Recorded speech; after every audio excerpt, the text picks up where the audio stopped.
Madras university distance education அப்படி தான் பார்க்க போகிறோம். நம்ம சேனல் இப்போ தான் ஃபஸ்ட் டைம் பார்க்குறீங்க அப்படின்னா சப்ஸ்கிரைப் பண்ணிவிட்டு பக்கத்தில் இருக்கிற பெல் ஐக்கான் கிளிக் பண்ணி ஆல் நோட்டிஃபிகேஷன்ஸ் கொடுத்துக்கோங்க. வாங்க இப்போ வீடியோக்குள்ளே போகலாம். இந்த வீடியோவில் ஒரு இம்பார்ட்டன்ட் ரிமைண்டரும் 2 டவுட் நிறைய பேர் ரிப்பீட்டடாக கேட்டிருந்தாங்க. அதை பற்றி தான் இந்த வீடியோவில் பார்க்க போகிறோம். என்ன ரிமைண்டர்னு பார்த்தீங்கன்னா, December 2024 எக்ஸாம் ஃபீஸ் பே பண்ணுறதுக்கு நாளைக்கு தான் வித்தவுட் பெனால்ட்டிக்கு லாஸ்ட் டேட்டு. வித் பெனால்ட்டிக்கு 5/5/2025 வரைக்கும் இருக்குது. நீங்கள் வித்தவுட் பெனால்ட்டியில் நீங்கள் பே பண்ண போகிறீங்க அப்படின்னா நாளைக்கு தான் லாஸ்ட் டேட். யாரெல்லாம் பே பண்ணணும்னு நினைக்கிறீங்களோ சீக்கிரம் பே பண்ணுங்கள். யூனிவர்சிட்டி வெப்சைட் போனீங்க அப்படின்னா ஐடி இம்பார்ட்டன்ட் நியூஸ்னு இந்த பாப்அப் நோட்டிஃபிகேஷன் வரும். இதில் எக்ஸாம் ஃபீஸ் பே பண்ணுற லிங்க் கொடுத்துருப்பாங்க டிகிரி வைஸ். இதில் நீங்கள் எந்த டிகிரியோ அந்த டிகிரியை கிளிக் பண்ணி லாகின் பண்ணி நீங்கள் எக்ஸாம் ஃபீஸ் பே பண்ணிக்கலாம். எக்ஸாம் ஃபீஸ் எப்படி பே பண்ணணும்னு ஆல்ரெடி ஒரு வீடியோ போட்டிருக்கேன். அந்த வீடியோ லிங்க்கு கீழே டிஸ்கிரிப்ஷன் தரேன். இப்போ ரைட் சைட் டாப் கார்னரில் உங்களுக்கு ஐ சிம்பிளில் அந்த வீடியோ லிங்க்கும் வரும். அதை கிளிக் பண்ணியும் நீங்கள் அந்த வீடியோ பார்த்துக்கலாம்.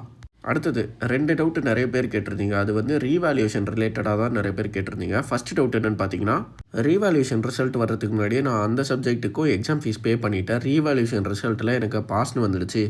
இப்போ நான் அந்த சப்ஜெக்ட்டு திரும்ப எழுதணுமா அப்படின்னு கேட்டிருந்தீங்க. உங்களுக்கு அந்த சப்ஜெக்ட் பாஸ்னு வந்துடுச்சு அப்படின்னா நீங்கள் திரும்ப எழுத தேவையில்லை. அடுத்த டவுட் என்னென்னு பார்த்தீங்கன்னா, ரீவேல்யூஷன் ரிசல்ட்டில் நான் பாஸ் ஆகிட்டேன். எக்ஸாம் ஃபீஸ் பே பண்ணுற லிங்க்குக்கு போனால் நான் ரீவேல்யூஷனில் பாஸ் ஆன சப்ஜெக்ட்டும் அதில் ஷோ ஆகுது. நான் அதுக்கும் ஃபீஸ் பே பண்ணணுமா அப்படின்னு கேட்டிருந்தீங்க. நீங்கள் ரீவேல்யூஷன் ரிசல்ட்டில் பாஸ் ஆகிட்டீங்க அப்படின்னா நீங்கள் அந்த சப்ஜெக்ட்டுக்கு பே பண்ண தேவையில்லை. உங்களுக்கு வேறு ஏதாவது டவுட் இருந்துச்சு அப்படின்னா கீழே கமெண்ட்டில் கேளுங்க. உங்களுக்கு இந்த வீடியோ யூஸ்ஃபுல்லாக இருந்தால் ஒரு லைக் போட்டு சேனலை சப்ஸ்கிரைப் பண்ணிவிடுங்க.